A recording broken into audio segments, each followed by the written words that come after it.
আল্লাহ তাআলা আমাদেরকে এটাই বুঝাইলেন, আমার বান্দা দুনিয়ার জীবন নিয়ে ধোকায় পড়ো না। শোনেন, দুনিয়া কামাই করা নিষেধ না, দুনিয়াতে বিল্ডিং করাও নিষেধ না। এত কিছু বলার মানে এই না আপনারা মাটির ঘরে থাকতেন, কই না আমি। বিল্ডিং করেন, কোনো মানা নাই। চাকরি করেন, ব্যবসা করেন, জায়গা কিনেন, জমি কিনেন, কিন্তু এমন বিল্ডিং করেন না যে বিল্ডিং নামাজ ভুলায় দেয়। এমন চাকরি করেন না যে চাকরি সেজদা ভুলায় দেয়। এমন বউ ফাইলেন না যে বউ আল্লাহ ভুলায় দেয়। এমন জিফুত মানুষ করেন না যে জিফুত আল্লাহ ভুলায় দেয়। কথা বুঝেন নাই? তাইলে ধোকা, তাইলে সেটা কি ধোকা।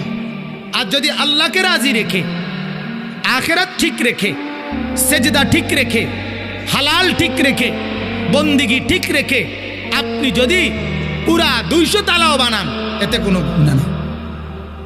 রাসূলুল্লাহ সাল্লাল্লাহু আলাইহি সাল্লামের সাহাবীদের মধ্যে গরীবও ছিল, ধনীও ছিল।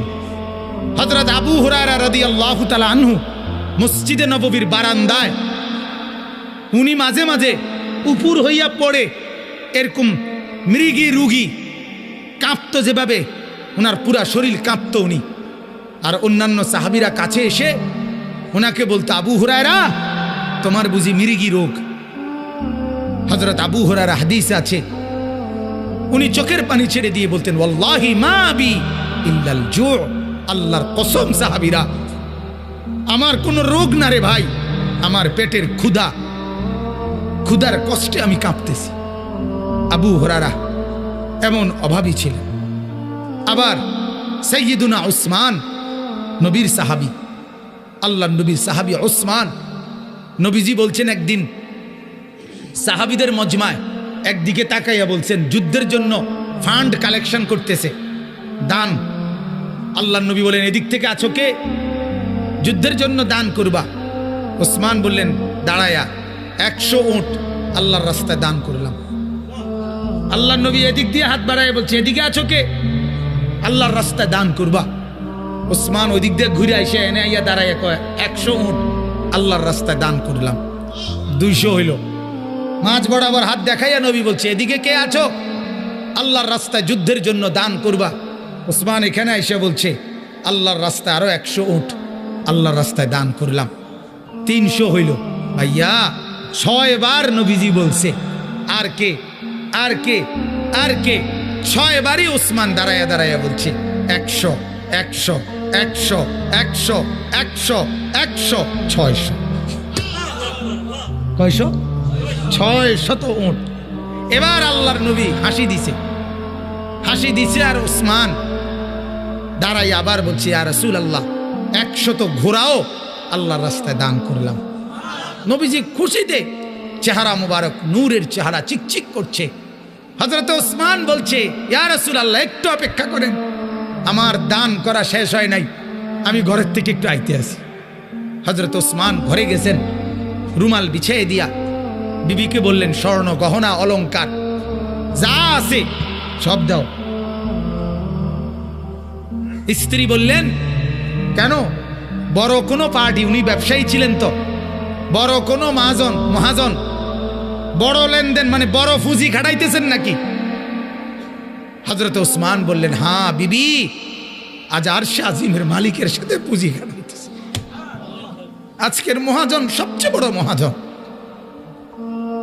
আজ জান্নাতের বিনিময়ে পুঁজি খাটাচ্ছি বিবি। হযরত উসমান সমস্ত গহনা স্বর্ণ রৌপ্য নিয়ে আল্লাহর নবীর সামনে রুমাল খুলে দিছে। হাদিসে আছে, আল্লাহর নবী এক হাতে স্বর্ণের টুকরা, এক হাতে রৌপ্যের টুকরা হাতে তুলে আল্লাহর নবী তখন বলছেন, আল্লাহুম্মা ইন্নী রাযীতু আন উসমান ফারদি আনহু। আল্লাহ, আমি জমিনে আমার উসমানের উপরে রাজি হয়ে গেলাম, আপনি আরশে তার উপরে রাজি হয়েছেন। আমি জমিনে রাজি, আপনি আরশে রাজি হন। এক ওয়াক্ত নামাজ ছুটে না। উনি কবর দেখলে ফুফাইয়া কাঁদতেন। হযরত উসমান হাত্তা ইয়াবুল্লা লিহিয়াতাহু, হাদিসের মধ্যে আছে উসমান রাদিয়াল্লাহু তাআলা কবর দেখলে এভাবে কাঁদতেন যে দাড়িগুলো পর্যন্ত ভিজে যেত। আর অন্যরা জিজ্ঞেস করতো, উসমান আপনি কবর দেখলে এমন কাঁদেন কেন? হযরত উসমান বলতেন, ইন্নাল কবরা আউয়ালু মানজিলিম মিন মানাজিলিল আখিরা। আরে শোনো, কবর তো হলো আখিরাতের প্রথম মঞ্জিল। এই ঘাটিতে যে পাশ করে, সামনের ঘাটিতেও সে পাশ করে জান্নাতি হবে। এজন্য কবর দেখলে আমার বড় ভয় হয়, না জানি এখানে আটকায় যায়, না জানি এখানে আটকায় যায়। জিন্দিগির যেদিন ওসমান রাদিয়াল্লাহু তাআলা আনহুকে হত্যা করে, শহীদ করে, তরবারির আঘাতে ওনাকে শহীদ করছে বিদ্রোহীরা, দুষ্কৃতিকারীরা, তখনও হযরত ওসমান রাদিয়াল্লাহু তাআলা আনহু কোরআনুল কারীমের মধ্যে তেলাওয়াত করতেছিলেন, রোজা অবস্থায় ছিলেন, কোরআন পড়তেছিলেন। আর সবচেয়ে আশ্চর্যের কথা হলো, আমি নিজে কিতাবে পড়ছি, হযরত ওসমান যখন তরবারির কোপ মারছে, রোজা মুখে কোরআনের এই আয়াত তিনি তখন পড়ছিলেন, ফাসায়াকফিকাহুমুল্লাহ। আল্লাহ বলছে, আল্লাহই তোমার জন্য যথেষ্ট। এই কথা যখন উনি বলছে, তখনই উনার গর্দান ছুরি মারছে, তরবারি মারছে। আল্লাহই যথেষ্ট।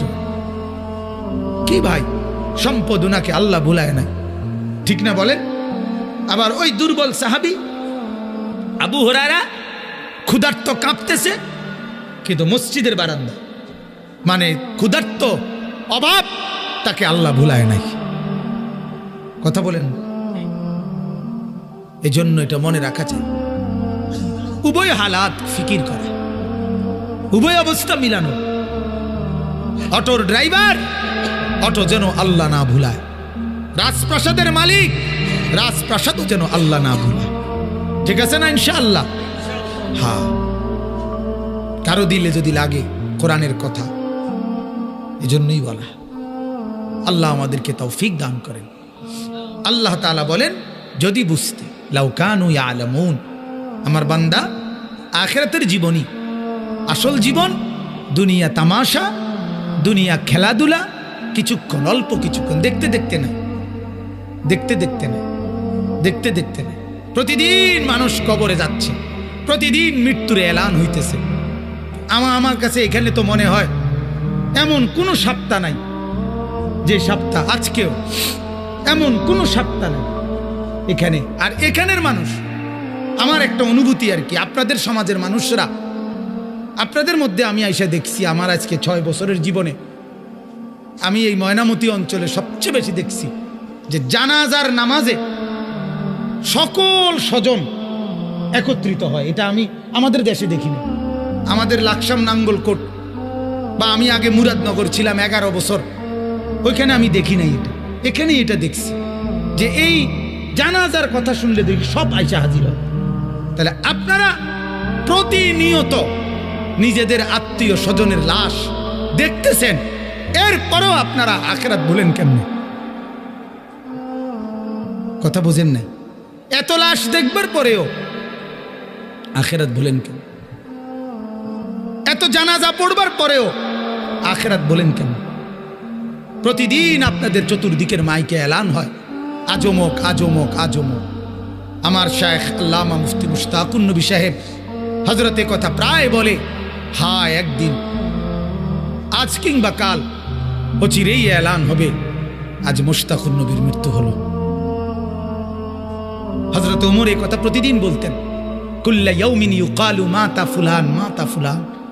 এটা ওমরের কওল। প্রতিদিন ঘোষণা হয়, বলা হয়, আজ অমুক মরলো, অমুক মরলো।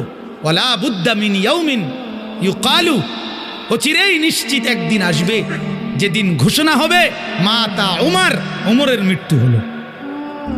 হাদিসের মধ্যে আছে, কিতাবে, ওমর রাদিয়াল্লাহু তাআলা আনহু একজন লোক নিয়োগ দিছিলেন, না, একজন আলাদা লোক নিয়োগ দিছে, তুমি আমার পাশে থাকবা, কিছুক্ষণ পর পর আমি ওমরকে তুমি আখিরাত মনে করাই দিবা, কবর মনে করাই দিবা, মৌতের কথা মনে করাই দিবা। ওই যে নবী বলছে, আকসিরু যিকরা হাদিমিল লাজ্জাতিল মাউত, নবী বলছে বেশি বেশি মৌতকে স্মরণ কইরো। এই জন্য ওমর একজন লোক নিয়োগ দিছে যে তুই আমারে ভাই মৌতের কথা মনে করাই, মৃত্যুর কথা মনে করাই। এই জন্য লাউ কানু ইয়ালামুন, আল্লাহ বলেন যদি বুঝতা বান্দা, তাইলেই বুঝতা দুনিয়া ধোঁকা, আখিরাত আসল। কোনটা আসল বলেন না? ধোঁকা কোনটা?